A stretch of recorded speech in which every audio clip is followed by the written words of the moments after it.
नमस्कार and welcome to my YouTube channel English for All. This is Manish राय।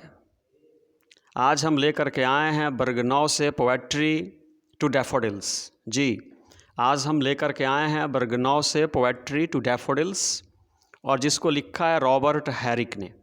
तो आइए बच्चों, पहले रॉबर्ट हैरिक के बारे में कुछ जानते हैं। Robert Herrick was born in 1591 and died in 1674।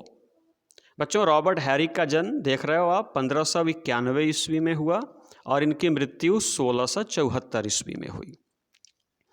Is a well known poet of the 17th century. जो वेल नोन का मतलब होता है जाने माने, प्रसिद्ध।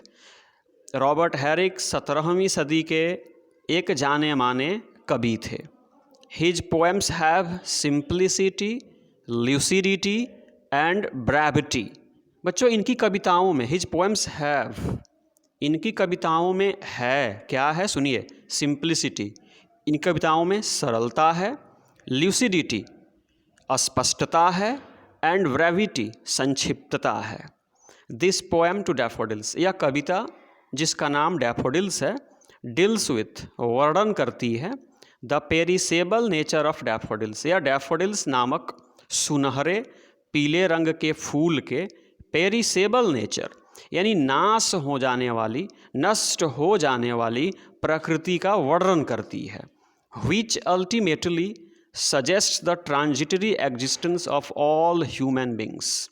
और यह कविता जो होती है ना, साथ ही साथ द ट्रांजिटरी एग्जिस्टेंस, जो ट्रांजिटरी एग्जिस्टेंस देख रहे हैं, इसका अर्थ होता है क्षणिक अस्तित्व ऑफ ऑल ह्यूमन बींग्स। और साथ ही साथ यह कविता सभी जीवधारियों की, सभी मानवों की इस धरती पे क्षणिक अस्तित्व की भी चर्चा करती है। आगे रॉबर्ट हैरिक कहते हैं nothing is aesthetic in the world. बच्चों, जो एस्थेटिक देख रहे हैं ना, इसका मतलब होता है स्थिर, अर्थात इस दुनिया में कुछ भी स्थिर नहीं है। हर चीज़ में, हर व्यक्ति में, हर वस्तु में परिवर्तन होता है और परिवर्तन ही संसार का नियम है। तो रॉबर्ट हैरिक कहते हैं nothing is aesthetic in the world. इस दुनिया में कुछ भी अस्थाई नहीं है जिसमें परिवर्तन ना हो। मतलब जो जन्म लिया है वो जवान ना हो, जवान बूढ़ा ना हो और बूढ़े की मृत्यु ना हो, यानी इस चीज़ से हम बच नहीं सकते। Marked by A note of sadness the poem has philosophical overtones.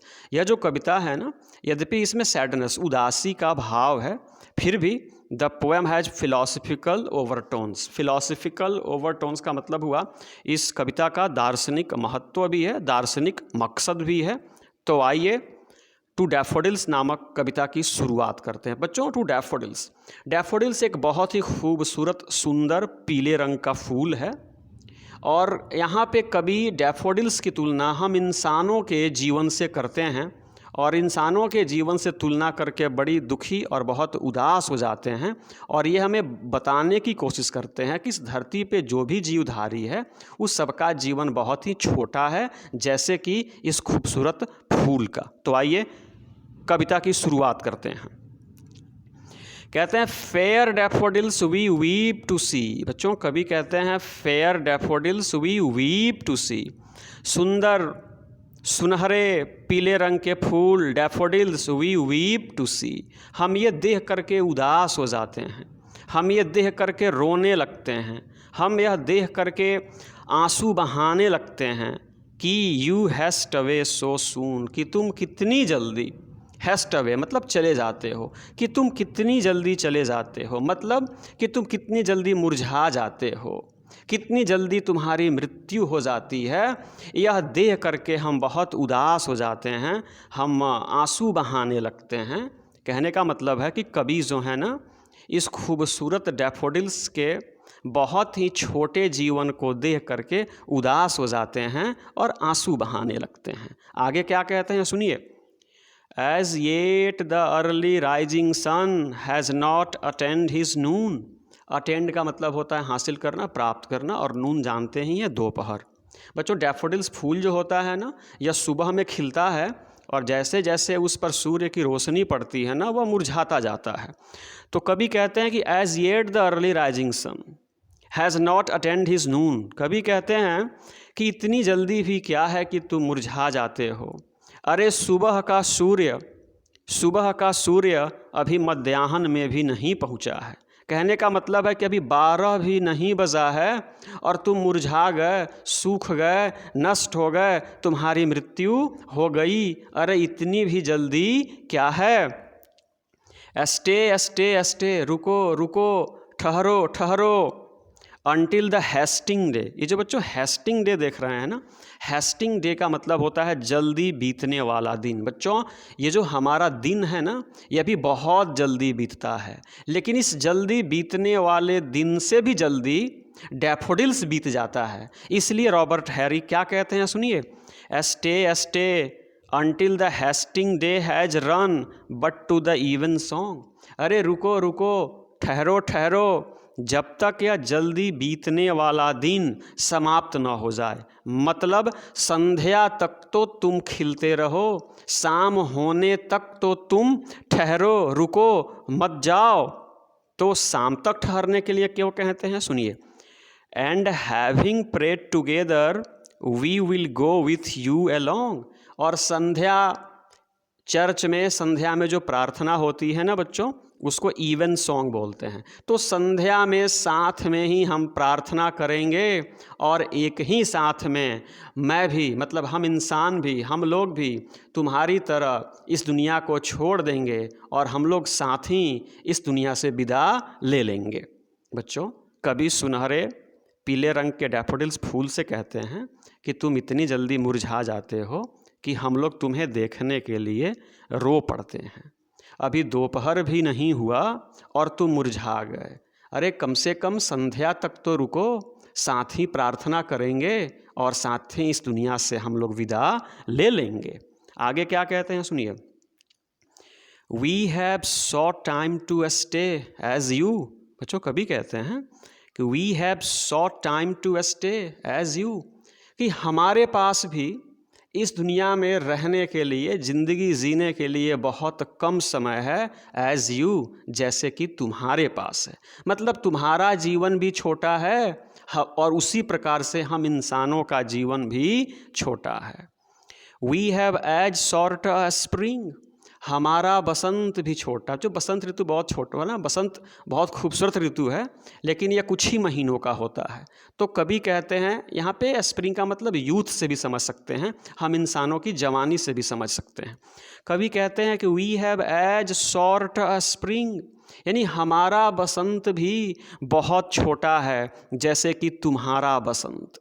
तुम भी बहुत जल्दी खिलते हो और मुरझा करके नष्ट हो जाते हो। उसी प्रकार से हम इंसान भी इस दुनिया में बहुत दिनों तक नहीं रुक पाते, हमारा भी अंत हो जाता है।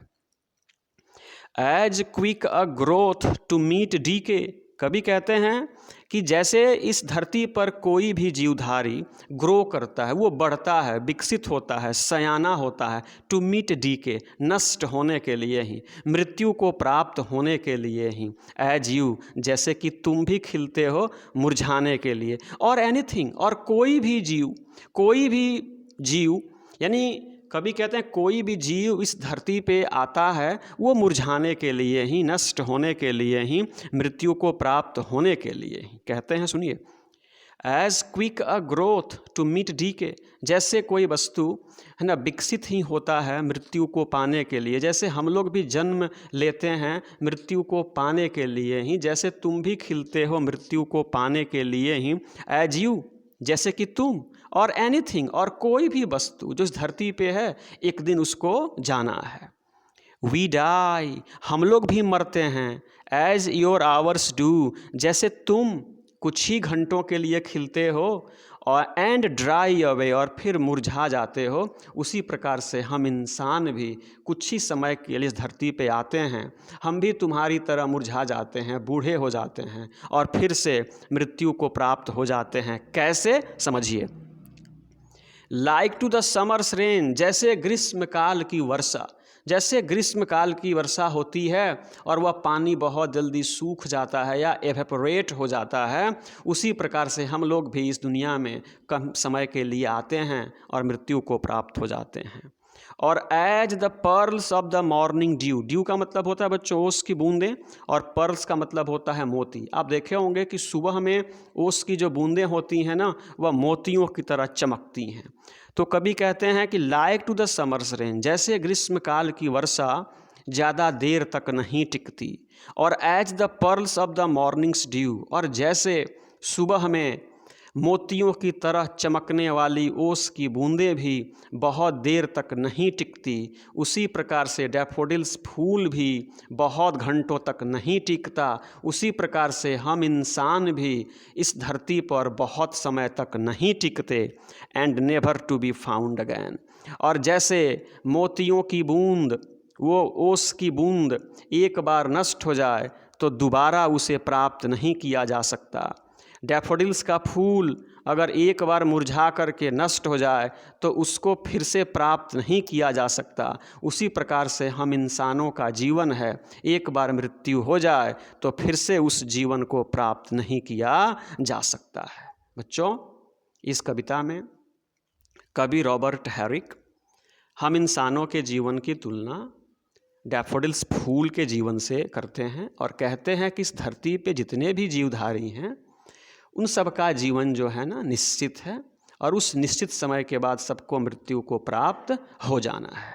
बच्चों, अगर यह कविता आपको अच्छी लगी हो तो मेरे चैनल को लाइक करें, सब्सक्राइब करें, और वीडियो समाप्त करने से पहले मेरे साथ बोले जय हिंद।